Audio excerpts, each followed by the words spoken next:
Bonjour et bienvenue dans cette troisième session sur Lève-toi et brille ou comment obéir au plus grand commandement que Christ nous a laissé. Et nous allons parler aujourd'hui de notre autorité et c'est important que dans notre vie, on soit disponible pour le royaume de Dieu. Si on veut obéir à ce grand commandement que le Seigneur nous a laissé, il doit se trouver plusieurs choses en nous. D'abord, on doit trouver une soif. On doit avoir soif de voir la gloire de Dieu, soif d'être utile pour le Seigneur. On se rappelle que Christ n'est pas venu appeler des justes, mais des pécheurs. Et lorsque nous revêtons son désir, lorsqu'on a vraiment cette soif de lui être utile, alors c'est là qu'on peut commencer à être utile pour le royaume de Dieu, effectivement. Et donc une soif de devenir un gagneur d'âme. En fait, on doit rechercher à être un gagneur d'âme. Et je vous encourage dans votre vie personnelle à proclamer, à confesser, à déclarer régulièrement « Je suis un gagneur d'âme ». J'ai réalisé que dans bien des domaines dans nos vies, on est là en train de demander des choses à Dieu. Et souvent, Dieu nous dit « Mais ne demande pas, mais maintenant parle, déclare, proclame ce que tu es en Christ ». Et souvent, nous demandons des choses qui ont déjà été réalisées. Nous demandons la présence de Dieu alors que Jésus est déjà là. Il a dit « Je serai avec vous jusqu'à la fin des temps, jusqu'à la fin du monde ». Et on demande toutes sortes de choses à Dieu qu'il a déjà faites. Et ce qui est important maintenant, c'est de déclarer ce que nous sommes en Christ. Et la Bible déclare que nous sommes des gagneurs d'âmes. Nous sommes des gens qui gagnons des âmes et nous pouvons nous lever et briller et voir des âmes être sauvées. Alors je vous encourage dans votre vie personnelle à proclamer la parole de Dieu. Peut-être vous avez déjà annoncé l'évangile, vous avez vu très peu de fruits et beaucoup de gens sont là et encore une femme dernièrement me disait « Mais moi j'ai annoncé l'évangile toute ma vie et j'ai jamais sauvé une âme. » Et j'avoue, quand elle m'a dit ça, elle avait l'air d'être contente. C'est vraiment bizarre des fois, ce qu'on peut entendre dans l'église. Et moi, je ne suis pas heureux quand, en une année, si ça arrive, je ne gagne pas une seule âme. Non, si on n'a pas gagné une âme en un an, il y a vraiment un gros problème. Il y a un gros problème. Si nous ne voyons pas le Seigneur se manifester à travers nous, il y a un gros problème. Et ce n'est pas le temps de nous apitoyer et ce n'est pas le temps de se sentir condamné ou culpabilisé. Mais c'est simplement le temps de revenir à l'intérieur de nous, comme cet homme qui était là et qui avait dilapidé tous les biens de son père, ce fils prodigue, et qui était là en train de quasiment manger la nourriture des cochons, il ne pouvait même pas. Et la Bible dit qu'il est rentré en lui-même. Et là, il s'est dit, mais chez mon père, j'avais à manger, j'avais des serviteurs. J'avais tout ce dont j'avais besoin. Et parfois, il est temps de revenir en nous-mêmes, de rentrer à l'intérieur de nous et se dire, mais finalement, je ne suis pas en train de faire ce que le Seigneur veut pour moi, alors qu'il y a certainement des choses glorieuses que Dieu veut faire à travers moi, et je n'ai pas gagné une seule âme cette année. Je n'ai pas gagné peut-être une âme pendant ces 3 dernières années. Il y a un problème. Et là, ce sont des temps, parfois, oui, c'est dur. La Bible dit que lorsque le Seigneur nous reprend, au début, c'est pas joyeux. C'est comme une femme qui est là et qui est prête d'enfanter et sait qu'il va avoir des douleurs. Mais la Bible dit qu'une fois qu'elle a enfanté, elle oublie tout de suite sa douleur.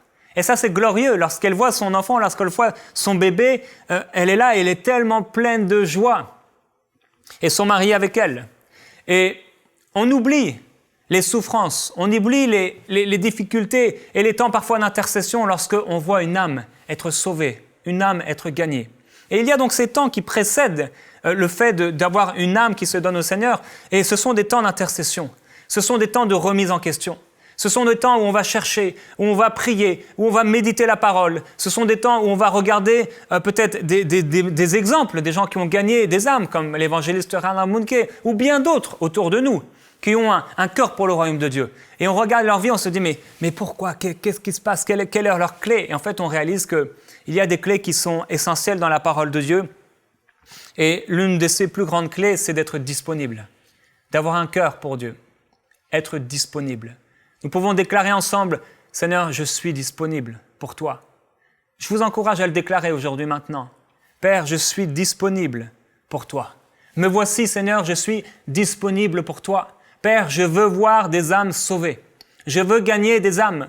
Je sais que ce n'est pas par la force, pas par la puissance, mais seulement par ton esprit. Alors me voici disponible. J'ouvre mes yeux pour les âmes perdues. Et je crois que je suis un gagneur d'âmes. Je crois que je vais voir des âmes être sauvées par le nom de Jésus. Une chose que Dieu doit trouver en nous pour gagner des âmes, c'est qu'on puisse se sentir faible, ou plutôt s'humilier volontairement. Je crois que si nous allons dehors, si nous partageons l'Évangile, mais que nous sommes remplis de nous-mêmes, nous aurons du mal à gagner des âmes. Voilà pourquoi il est difficile, parfois, entre guillemets, d'annoncer l'Évangile, difficile dans la chair, en fait. La chair n'aime pas se soumettre à la loi de Dieu, par contre, notre esprit nous y pousse, et on se sent parfois tellement faible par rapport à ces gens qui sont là et qui ont souvent le cœur tellement dur. Mais j'ai rencontré bien des pasteurs, que ce soit en Europe, en Amérique, et on m'en a parlé aussi en Afrique, en fait partout. Des gens qui disent « Ah, tu ne connais pas la ville dans laquelle je me trouve. C'est une ville tellement dure. » Et à chaque fois, je me dis « Mais non, mais arrêtez de dire de telles paroles. Déclarez que c'est une ville qui a soif de Dieu. Ne déclarez pas que c'est une ville où les gens ne veulent pas entendre parler du Seigneur. Déclarez que c'est une ville où les gens ont soif de Dieu. En fait, il en sera fait selon notre foi. Il y a des gens partout qui ont soif de Dieu, dans tous les pays du monde, dans toutes les régions du monde, dans toutes les villes du monde, il y a des gens qui ont soif de voir le Seigneur agir. Mais comme on l'a vu à la première session, ce ne sont pas des gens qui sont intéressés à nos trucs religieux, ce sont des gens qui sont intéressés par une réalité, une expérience spirituelle. Ils ne savent pas peut-être avec qui, mais ils sont intéressés par une expérience spirituelle qui va bouleverser leur vie chrétienne, leur vie. Et une autre chose que Dieu doit trouver en nous, bien sûr, on a parlé de cette soif, de cette disponibilité, de se sentir faible, où on s'humilie volontairement, on se dit « Seigneur, je sais que je ne peux pas le faire ». Et ça nous amène à des temps difficiles pour la chair, où on est là et on se sent incapable. On se sent incapable de gagner une âme, on se sent incapable même de parler du Seigneur. Mais souvent, on doit se sentir comme ça pour se reposer sur Christ. Parce que si on s'appuie sur nos propres forces, alors à ce moment-là, on ne va plus s'appuyer sur Christ. Et c'est important de s'humilier volontairement. Comme Christ s'est humilié jusqu'à la mort de la croix. Il s'est humilié en Dieu lorsqu'il était dans le jardin de Gethsémane. Il était là dans des tourments. Il s'est humilié lui-même pour que la puissance de Dieu le revête. Et lorsque nous nous humilions et nous disons « Seigneur, je ne suis pas capable, mais je veux tellement le faire, Seigneur. » Et qu'on le dit d'un cœur sincère, d'un cœur honnête, je vous assure que la gloire du Seigneur va se lever sur vous. Oui, pendant que vous allez vous lever et commencer à briller, la gloire du Seigneur va se lever sur vous. Alors, une chose qui va nous empêcher de porter du fruit, c'est d'aimer le monde. Bien sûr, si nous aimons le monde, et vous savez si vous aimez le monde, si nous aimons le monde, il sera quasiment impossible de gagner des âmes. Alors, il faut aimer le royaume de Dieu. Et une chose aussi qui empêche les gens d'amener des âmes au Seigneur, ce sont les excuses. Et les excuses, il y en a de tellement nombreuses. J'ai parlé dans la dernière session de l'excuse, par exemple, je n'ai pas été formé par mon pasteur ne m'a jamais formé, personne ne m'a jamais montré. Et c'est une mauvaise excuse. En fait, toutes les excuses sont mauvaises pour ne pas annoncer l'Évangile.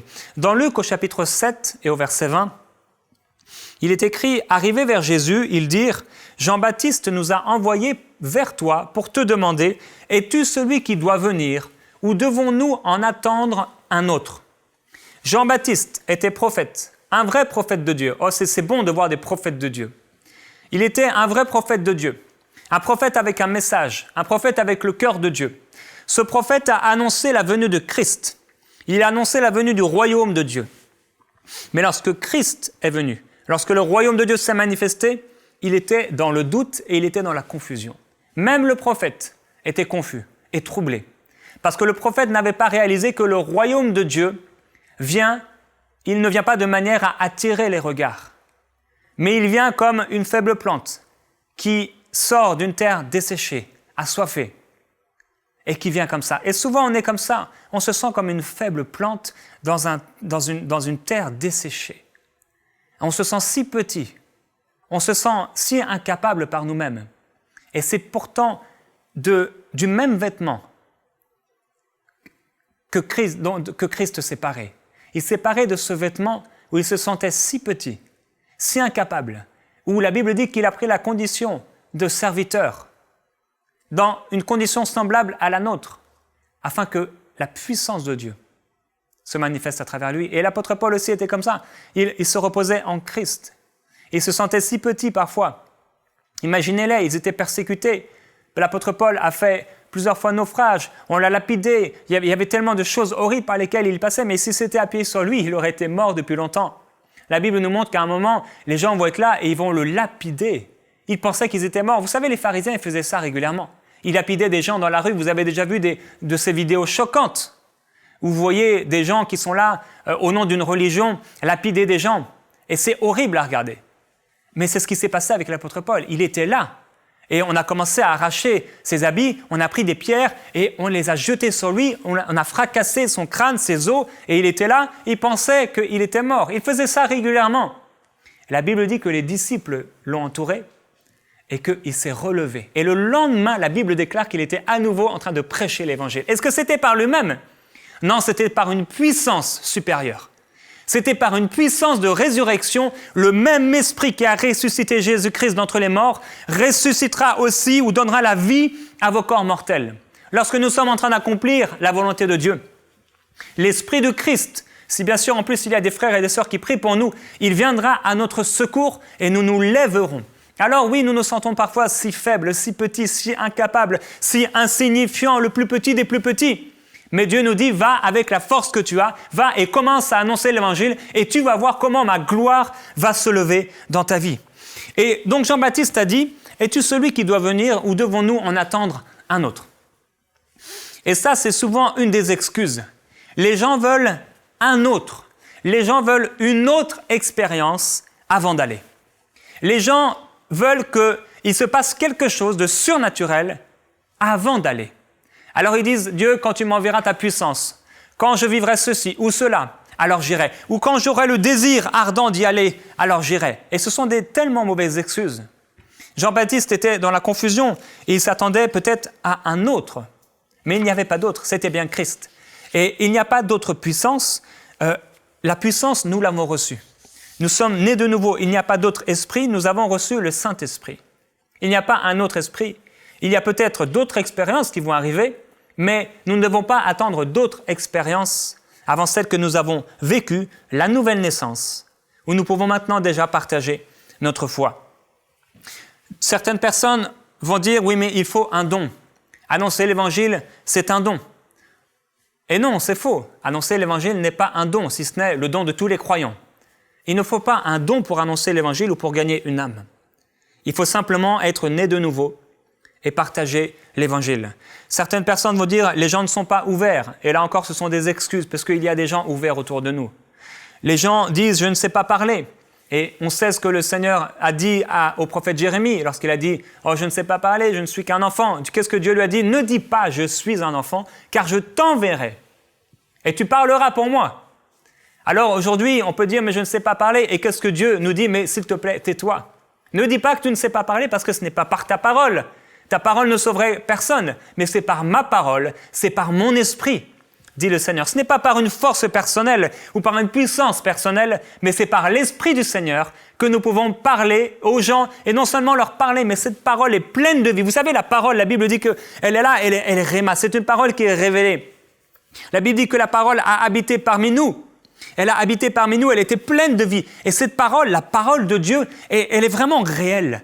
Elle est vraiment consistante, elle est vraiment solide. C'est une parole, ce n'est pas comme la parole de l'homme qui, dès qu'elle est donnée, elle s'évapore. Et la Bible déclare que Dieu, il envoie sa parole et sa parole ne revient pas à lui sans avoir accompli son effet. C'est pourquoi, lorsque nous partageons Jésus, lorsque nous parlons de Jésus-Christ, alors cette parole qui est consistante, qui est pleine de vie, elle descend dans le cœur de celui à qui on parle. J'ai vu des gens à qui j'ai parlé du Seigneur, des gens se moquer, des gens rire, ou des gens ne pas vouloir entendre parler du Seigneur, où des gens commençaient à pleurer ou à être touchés. Mais quels que soient les types de personnes que j'ai vu que cette parole était puissante, que cette parole était extraordinaire, que cette parole n'était pas une parole humaine, mais une parole divine capable de transformer des destinées. Alors quand vous parlez de Jésus-Christ, j'aimerais vous dire que votre parole est puissante. Lorsque vous parlez que Christ est mort sur cette croix, qu'il a pris vos péchés et qu'il est ressuscité d'entre les morts, afin que vous soyez pardonnés, justifiés par Dieu, parce qu'aujourd'hui vous êtes coupables et la Bible dit que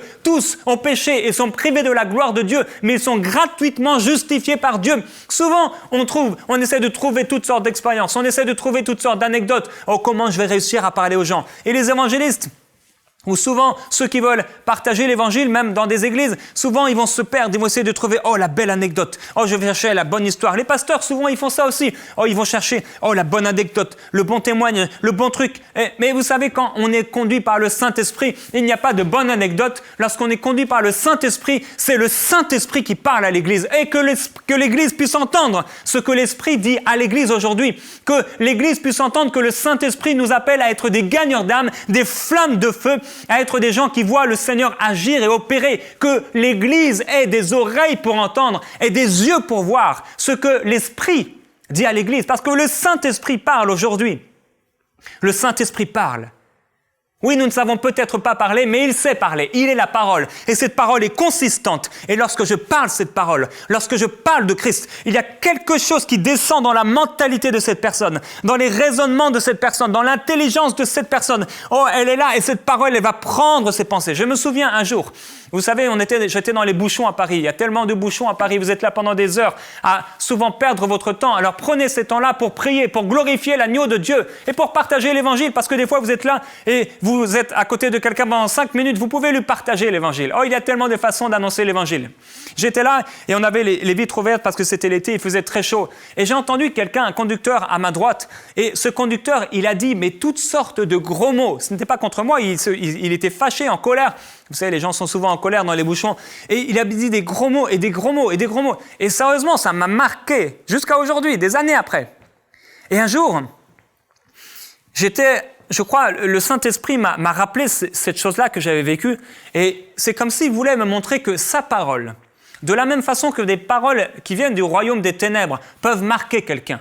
Il y a des gens, on leur a dit, toi tu ne réussiras pas, toi tu n'es rien, toi tu es ceci, toi tu es cela. Et ça a marqué leur vie. Ça a même parfois complètement changé l'orientation de leur destinée. Mais quand on parle de Jésus-Christ, oh cette parole, elle ne retourne pas à lui sans avoir exécuté ses desseins. Lorsque vous parlez de Jésus-Christ, on n'a pas besoin de raconter toutes sortes d'anecdotes. Vous parlez simplement de Jésus-Christ. Jésus-Christ est mort sur la croix pour toi, pour tes péchés. Et ce que j'ai dit tout à l'heure, tous son péchés sont privés de la gloire de Dieu, mais ils sont gratuitement justifiés. Tu sais, ça veut dire que dans ta vie, tu es pécheur. Aujourd'hui, si tu meurs, tu vas en enfer. Je t'assure, ce n'est pas pour te condamner ou pour te juger. J'ai été comme toi. Et s'il n'y avait pas Christ, nous sommes de la même nature, toi et moi. Mais il y a quelque chose qui va t'empêcher d'entrer au ciel, dans la présence de Dieu, et c'est le péché. Pour que tu puisses entrer, il faut simplement recevoir ce cadeau gratuit. Recevoir Jésus dans ta vie. Ils sont gratuitement justifiés. Ça veut dire que tu peux être aujourd'hui en paix avec le Seigneur Jésus et vouloir partager l'Évangile. Et cette parole, je vous assure, elle est puissante. La personne, quand vous lui avez annoncé l'Évangile, peut-être elle avait l'air d'avoir le cœur fermé, mais cette parole va les poursuivre. Oh, je le sais, cette parole les poursuit. Il y a des gens à qui j'ai parlé du Seigneur et je revois ces gens parfois et je sais une chose, c'est que ce que je leur ai dit, quand ils me voient, revient dans leurs pensées. À chaque fois qu'ils me voient, ils ne me voient plus, mais ils voient et ils entendent la parole que je leur ai donnée. Et quand vous parlez de Jésus, les gens vont vous regarder, c'est peut-être votre voisin. Je sais, en ce moment, j'ai des voisins, et je leur ai parlé de Jésus. Et quand ils me voient et qu'ils me disent bonjour, je sais à quoi ils pensent. Ils pensent à Jésus. Et quand leurs cœurs vont s'ouvrir, alors ils vont recevoir Jésus-Christ et être transformés, être guéris dans leurs pensées, être guéris dans leur esprit parce que les gens ont besoin de guérison. Et il y a une chose que les gens disent encore, c'est que je n'ai pas le temps ou ce n'est pas mon appel. Et encore bien d'autres raisons, bien d'autres excuses qu'on pourrait voir ensemble et il n'y a pas d'excuses à avoir. On n'aura plus d'excuses quand on sera devant le roi des rois et qu'on nous dira « Sois, viens, entre, bon et fidèle serviteur, entre dans la joie de ton maître. » Ce sera glorieux. Ce sera merveilleux. Oui, nous broncherons tous d'une manière ou d'une autre. Nous sommes tous imparfaits, chrétiens ou non chrétiens. Mais par contre, on a un cœur pour Dieu ou on n'a pas un cœur pour Dieu. Et ça, c'est tellement important d'être disponible pour lui. Et il y a une réalité, c'est que j'ai parlé de cette confrontation de puissance. Il y a effectivement une confrontation de puissance où il y a actuellement des millions de démons dans le monde qui sont là pour faire du mal aux gens, et on le voit partout autour de nous, et ils savent qu'ils ont peu de temps, et il y a aussi des millions de démons qui sont là pour affaiblir l'Église et pour endormir l'Église. Et non même sans parler de démons, il y a des gens qui s'endormissent aujourd'hui partout dans les églises Et les églises manquent tellement de puissance parce que justement, elles ne sont plus en train d'annoncer l'évangile. Les pasteurs, souvent, vont essayer de trouver soit des messages à la mode ou alors ils vont essayer de trouver toutes sortes de choses au lieu de revenir à l'essentiel. Et c'est vrai que c'est difficile quand vous revenez à l'essentiel et que vous encouragez les gens à annoncer l'évangile parce qu'au début, les gens ne vont pas être contents. Les gens vont vouloir que vous leur parliez d'or et d'argent. Les gens vont vouloir que vous leur parliez de réussir. Et les gens ne vont pas être très intéressés à devenir des gagneurs d'âme. Mais il est important de continuer de parler de la vérité. Et j'aimerais vous parler, pendant 5 minutes qu'il reste, de l'échec de Satan. Parce qu'il y a une confrontation de puissance entre le royaume de Dieu et le royaume des ténèbres. Entre vous qui m'écoutez et ce qui est dans le monde. La Bible dit que Christ nous a fait triompher. En lui, nous sommes plus que vainqueurs. Et dans Ézéchiel, au chapitre 28, au verset 12, c'est une prophétie au prince de Tyr, mais c'est une prophétie bien sûr qui s'adressait à Satan. Il est écrit « Fils d'homme, entonne une complainte sur le roi de Tyr. Tu lui diras ainsi par le Seigneur l'Éternel. Tu mettais le sceau à la perfection. Tu étais plein de sagesse, parfait en beauté. » Ici, il nous est parlé de Lucifer, de Satan. « Tu étais en Éden, le jardin de Dieu. Tu étais couvert de toute espèce de pierres précieuses. » Et je ne vais pas les citer. « Tes tambourins et tes flûtes étaient à ton service, préparés pour le jour où tu fus créé. Tu étais un chérubin protecteur, aux ailes déployées. Je t'avais placé et tu étais sur la montagne de Dieu. Tu te promenais au milieu des pierres ardentes. Tu as été intègre dans tes voies depuis le jour où tu fus créé jusqu'à celui où l'injustice a été découverte en toi. » Et bien sûr, ça nous parle de Satan. Il était là, il était créé par Dieu. Vous savez, il y a des parents qui veulent avoir un enfant. Et là, la femme commence à être enceinte. Et là, ils sont tellement contents. Le mari va toucher le ventre de sa femme et dire « Oh, c'est tellement beau, c'est tellement merveilleux. » Et le mari va s'empresser de préparer une chambre. Il peint le mur de la chambre. La maman va acheter le plus beau des lits. Il commence à acheter quelque chose pour la voiture, etc., des habits et tout ça. Ils préparent tout ça. Ils ont tellement un cœur. Ils aiment leur enfant avant même de le connaître. Mais Dieu quand il a créé Lucifer, il était tellement rempli d'amour. Il a préparé l'endroit où Lucifer allait pouvoir être, ce chérubin protecteur aux ailes déployées. Il a préparé un merveilleux endroit. Il aimait tellement Lucifer. Il aimait cet ange. Il l'aimait de tout son cœur et il se promenait au milieu des pierres étincelantes. Il était là dans la présence de Dieu. Et la Bible dit qu'il avait des tambourins et des luttes. Il était en train de louer Dieu et d'adorer Dieu. Imaginez, il louait Dieu. Le diable louait Dieu. Le diable adorait Dieu jusqu'au jour où l'injustice a été trouvée en lui. Il a dit, mais moi, j'élèverai mon trône au-dessus du trône de Dieu. Et la Bible dit au verset 16, « Je t'exclus de la montagne de Dieu et je te fais disparaître, chérubin protecteur, du milieu des pierres ardentes. Ton cœur est devenu arrogant à cause de ta beauté. Tu as corrompu ta sagesse par ta splendeur. Je te jette par terre. Je te livre au spectacle au roi. » Voilà ce qui s'est passé pour le diable. Comment il a été projeté sur la terre. Et on pourrait lire aussi dans Ésaïe 14. Et on voit que le diable a été maudit. Dans Genèse au chapitre 3 et au verset 14, Dieu va parler au serpent qui est le diable. Il dit « Puisque tu as fait cela, tu seras maudit entre tout le bétail et tous les animaux de la campagne. Tu marcheras sur ton ventre et tu mangeras de la poussière tous les jours de ta vie. Je mettrai inimitié entre toi et la femme, entre ta descendance et sa descendance. Celle-ci t'écrasera la tête et tu lui écraseras le talon. » Confrontation de puissance entre l'Église de Dieu et le diable. Le diable a chuté. Le diable a été maudit. Vous savez, l'homme n'a pas été maudit. La terre a été maudite, mais l'homme n'a pas été maudit. Mais le diable a été maudit. Dieu a dit, tu seras maudit. Il y a donc une malédiction divine qui repose sur le royaume des ténèbres. Et il y a une bénédiction divine qui repose sur l'Église. Une bénédiction qui repose sur nous. Il a chuté. Il a été maudit. Et oh, gloire à Jésus-Christ. La Bible dit dans Colossiens, au chapitre 2 et au verset 15.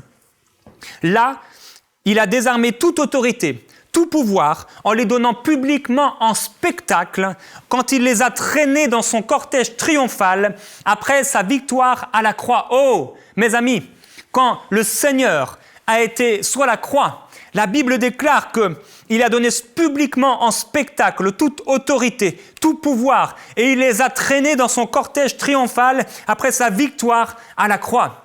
Oh, le diable, tout le monde a vu dans le royaume de Dieu et dans le royaume des ténèbres. Tout le monde a vu que non seulement il avait chuté, non seulement il avait été maudit, mais il avait perdu à la croix. Et il n'était pas vainqueur, mais il était le plus grand des perdants. Et c'est une réalité spirituelle. C'est que le diable est le plus grand des perdants aujourd'hui. Il est défait. Dans Ézéchiel 28 au verset 17, on a lu de ta grande beauté, tu t'es enorgueilli et tu as laissé ta splendeur pervertir ta sagesse, dans une autre traduction. Je t'ai précipité à terre et te donne en spectacle au roi. Oh, frères et sœurs, quand le diable était dans le ciel, il a été en spectacle au roi.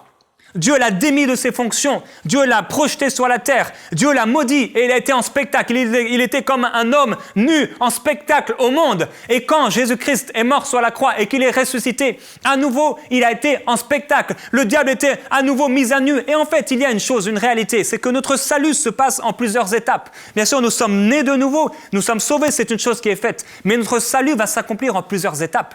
Par exemple, dans le salut, il y a le corps glorifié. Nous ne l'avons pas encore, mais nous le serons. Dans le salut, il y a cette éternité glorieuse avec Dieu. Le salut se manifeste en plusieurs phases. Bien sûr, il se manifeste une fois, nous sommes sauvés une fois, mais après, il y a encore des bénéfices. Et la défaite de Satan se passe aussi en plusieurs phases. Oh, il a été maudit, il a été projeté sur la terre, il a été destitué, il a été mis en spectacle au monde. Et quand Christ est venu à nouveau, il a été mis en spectacle. Et dans Hébreux chapitre 2 au verset 14, il est écrit « Ainsi donc, puisque les enfants participent au sang et à la chair, il y a également participé lui-même, afin que par la mort, il anéantit celui qui a la puissance de la mort, c'est-à-dire le diable. » Le diable a été anéanti, c'est-à-dire détruit. C'est-à-dire qu'il a été destitué. Il est perdant. Il a été anéanti. Il a anéanti celui qui avait la puissance de la mort, c'est-à-dire le diable. Si Satan nous attaque, nous pouvons déjà lui répondre « Moi, je suis déjà mort. Je suis mort en Christ et ressuscité avec lui. » Dans Éphésiens, au chapitre 1 et au verset 20, il est écrit « Et quelle est envers nous l'infinie grandeur de sa puissance, se manifestant avec efficacité par la vertu de sa force.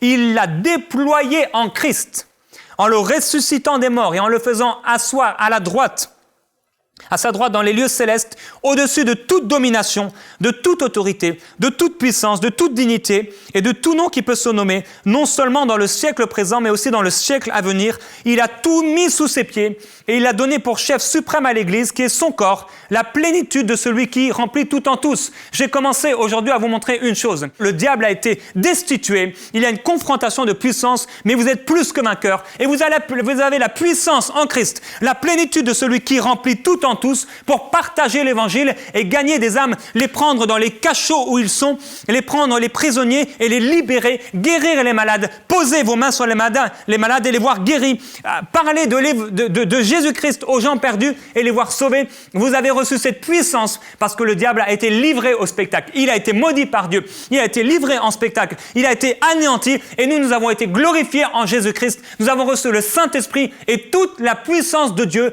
pour gagner des âmes. Alors aujourd'hui, mon frère, ma sœur, partage l'évangile autour de toi et que tu puisses goûter à la joie de Christ. Et nous allons dans la prochaine session continuer à parler de cette autorité que nous avons et je vais donc vous partager plusieurs exemples et la façon dont nous pouvons annoncer l'évangile autour de nous.